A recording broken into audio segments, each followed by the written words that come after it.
Okay, I'm going to talk about mystical experiences that I've had.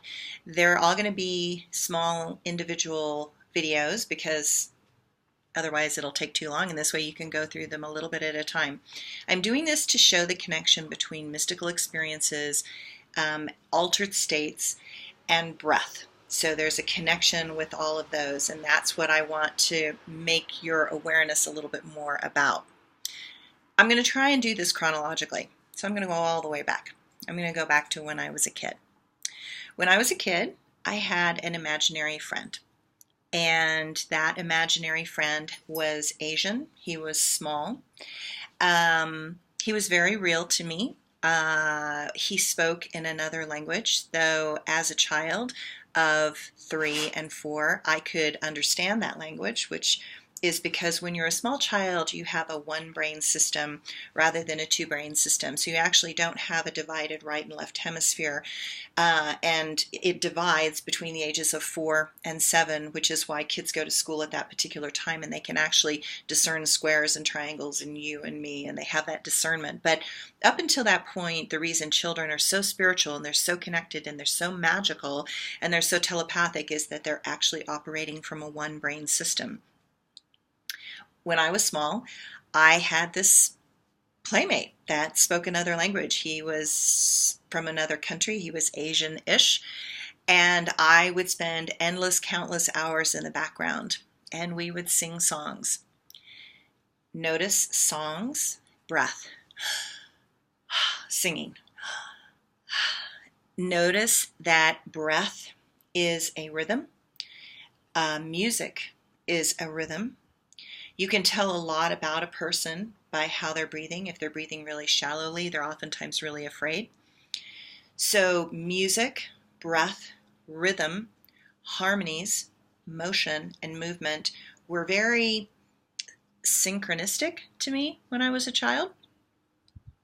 As a child, we would sing these songs, and he would change the words on the songs. And I would laugh, and I'd say, "You changed the words again. You know that that's not how that goes."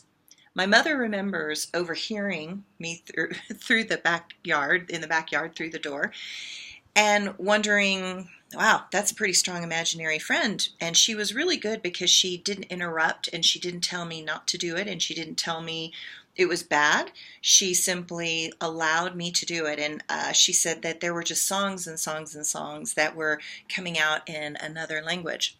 And I can only at this point remember one particular song. And for years, I would go around and say to people that had Asian descent, I'd say, "Do you know what this is?" Because I can still hear the song in my head from when I was a small child. And most people were Asian Americans, and they were like, "I don't know what that is." And finally, one day, I met a gentleman who was Japanese American. And he was like, "Oh my God, I think my grandmother used to sing me a song that sounded a lot like that in Japanese. And let's call her." So he called her, and I sang her the song, and she was shocked because she said, it's a very old song. It's a very famous song in Japan. It's a song about the cherry blossoms. And she says the whole first part of the song is really correct, but the second part of the song, she says, is not in proper modern Japanese. It's in a dialect, which I thought was even more fascinating. So, again, I want you to simply notice that to me, this song is a spiritual experience because it was a mystical, magical moment as a child that continued with me and anchored in my brain and kind of moves me.